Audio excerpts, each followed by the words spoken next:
Hello दोस्तों, कैसे हैं आप सब लोग। उम्मीद करता हूं कि आप बहुत अच्छे होंगे। आज जो मैं आपके लिए वीडियो लेकर आया हूं ये बहुत ही मज़ेदार होने वाला है, क्योंकि आज मैं आपको एक ऐसी मशीन रिपेयर करने के विषय में ये वीडियो लेकर आया हूँ जो कि आम तौर पर किसी भी फैब्रिकेशन स्ट्रक्चर और स्टील इंडस्ट्रीज़ में बहुत ही मैक्सिमम ये मशीनें यूज़ होती हैं। ये है 1.1 किलोवाट का हाइड्रोलिक पावर पैक, और ये पावर टूल्स के लिए ये मशीन काम आती है।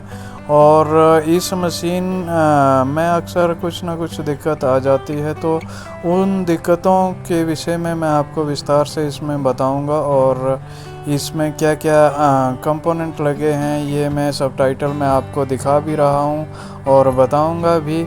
और इसमें क्या प्रॉब्लम है, अभी जो मशीन है इसमें क्या प्रॉब्लम है इसके विषय में बताएंगे, और इसको रिपेयर करेंगे, टेस्ट करेंगे और इसकी सर्विस भी करेंगे।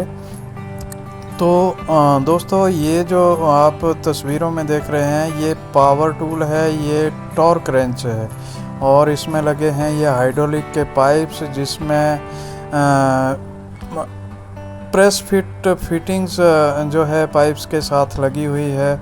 और इस मशीन का प्रॉब्लम ये है कि ये जो मशीन पावर पैक है, ये जो पावर टूल है, ये अपने रिक्वायर्ड प्रेशर तक नहीं पहुंच रहा है। तो इसके लिए हम सबसे पहले ये जो पावर पैक है इसका हम ऑयल चेक करेंगे। हाइड्रोलिक ऑयल सबसे पहला स्टेप रहेगा हमारा।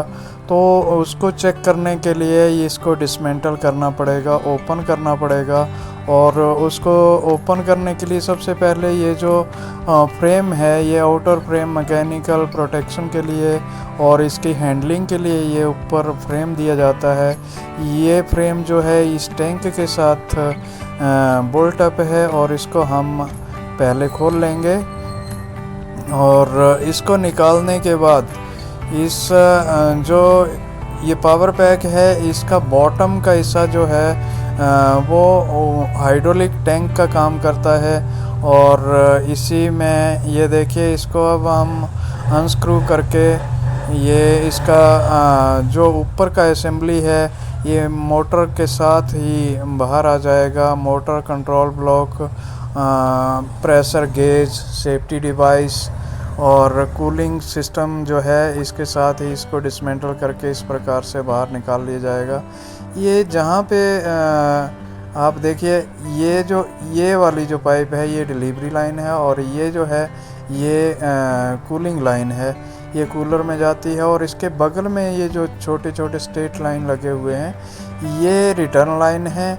और ये सामने वाला हिस्सा जो जालीदार हिस्सा है ये इसका फ़िल्टर है, और फिल्टर के साथ में ही इसके ऊपर ये वाला ये पंप है, हाइड्रोलिक पंप है।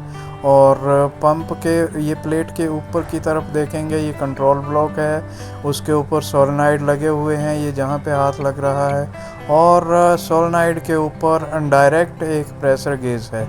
और सबसे पहले ये जो कूलिंग वाली लाइन है इसको डिसमेंटल करेंगे, और इसको देखेंगे कि हमारा कोई भी लाइन जो है वो ब्लॉक तो नहीं है। और इसको हम ब्लो अप करके भी चेक कर सकते हैं। ब्लो अप करके हमको पता चल गया कि इसमें से ये लाइन जो है ये ब्लॉक नहीं है। अब हम फ़िल्टर को चेक करेंगे। फ़िल्टर एकदम साफ़ सुथरा है, फ़िल्टर में कोई प्रॉब्लम नहीं है। और ये है हाइड्रोलिक पंप, ये सेंट्रीफ्यूगल हाइड्रोलिक पंप है। और ये पंप इस प्रकार के पावर पैक्स में इसी प्रकार के पंप जो हैं वो लगाए जाते हैं। और पंप और ये जो फ़िल्टर है ये बिल्कुल क्लियर हैं। और इसके साथ जो ये डिलीवरी लाइन, कूलिंग लाइन और इसकी जो रिटर्न लाइन है, टैंक लाइन है, वो सब ठीक हैं। ऑयल की कंडीशन भी बिल्कुल सही है।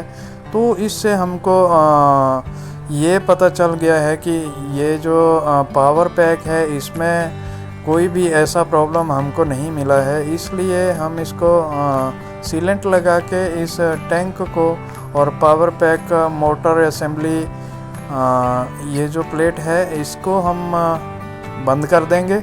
और बंद करने के बाद ये देखिए, ये है रेगुलेटर, प्रेशर रेगुलेटर है, और प्रेशर रेगुलेटर से प्रेशर इंक्रीज़ करके हम गेज में देख सकते हैं कि ये अपनी फुल लिमिट तक प्रेशर इसमें जनरेट हो रहा है। और इसके बाद हम आगे का स्टेप जो है वो ये जो टूल है, टूल की पाइपलाइन को फिटअप कर लेंगे और हम देखेंगे कि अभी ये टूल जो है ये बराबर काम नहीं कर रहा है, क्योंकि इस टूल के लिए जो एनफ प्रेशर है वो नहीं पहुंच रहा है। तो इसके लिए, क्योंकि हमारा पावर पैक ठीक है, और हम इसके बाद इसको चेक करेंगे कि टूल में कोई मैकेनिकल प्रॉब्लम तो नहीं है। हालांकि इसको चेक करने का ज़रूरत नहीं है, क्योंकि हम गेज से ही हमको पता चल जाता है कि आगे कोई प्रॉब्लम है, इसमें प्रेशर कहीं स्टक हो रहा है या लीकेज है। तो इसी में हम चेक करेंगे कि लीकेज कहाँ पे है, टूल में लीकेज है या ये जो है ये एल्बो जो जंक्शन पॉइंट है यहाँ पे लीकेज है, या पाइपलाइन जो है इसमें कहीं लीकेज है। तो इसके लिए अभी हमारा पूरा कंसंट्रेशन जो है वो इसके टूल की तरफ ही रहेगा, क्योंकि पावर पैक में कोई प्रॉब्लम नहीं है। हम देखेंगे कि इसका जो ये प्रेस फिटिंग है, इसके आगे एक वाल्व लगा रहता है, एनआरबी लगे रहते हैं इसमें, और उस एनआरबी को भी हम चेक करेंगे।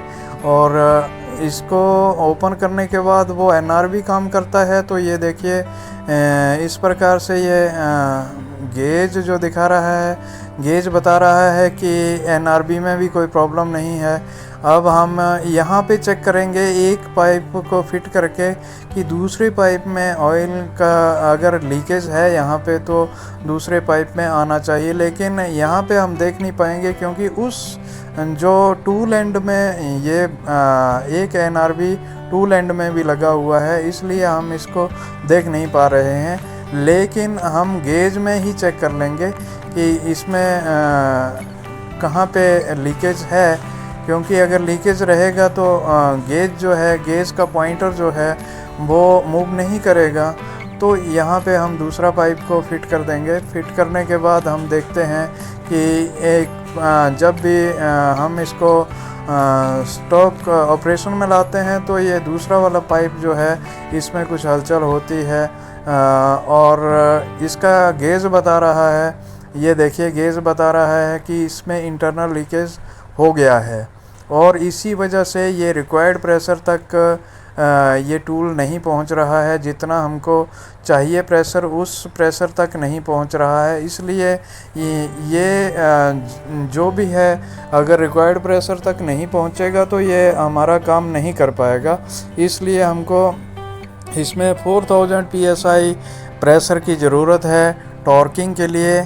और हमने ये एल्बो खोल लिया है। एल्बो को हम ध्यान से चेक करेंगे। इसमें 3 ओरिंग लगे हैं, और 3 ओरिंग को हम निकाल के हमने देखा तो इसमें पाया कि इसके ओरिंग जो हैं वो सटल डाउन हो चुके हैं और थोड़ा सा डैमेज हो गए हैं। इसलिए हमको ये तुरंत ही पता चल गया कि इसका जो लीकेज है वो ये ओरिंग के सेटल डाउन होने की वजह से है, क्योंकि ये थोड़े से डैमेज हो गए हैं। और हाइड्रोलिक के लिए दोस्तों मैं बताता चलूँ कि हाइड्रोलिक का काम जहाँ भी होता है थोड़ी भी लीकेज इसकी गुंजाइश नहीं रहती है। इसलिए हमारे पास ओरिंग किट है और हमने ये ओरिंग रिप्लेस कर लिए हैं। रिप्लेस करने के बाद हम इसको अभी चेक कर लेंगे, और ये फिट हो गए हैं हमारे। और हम इसको टॉर्क रेंच में इस एल्बो को, इस जंक्शन ब्लॉक को यहाँ पे फिट कर देंगे। और फिट करने के बाद हम इसकी जो प्रेस फिट पाइप फिटिंग है इसको फिट करके हमने, ये देखिए अब ये बिल्कुल सही तरीके से काम कर रहा है और ये हमारा टूल जो है ये ठीक हो गया है।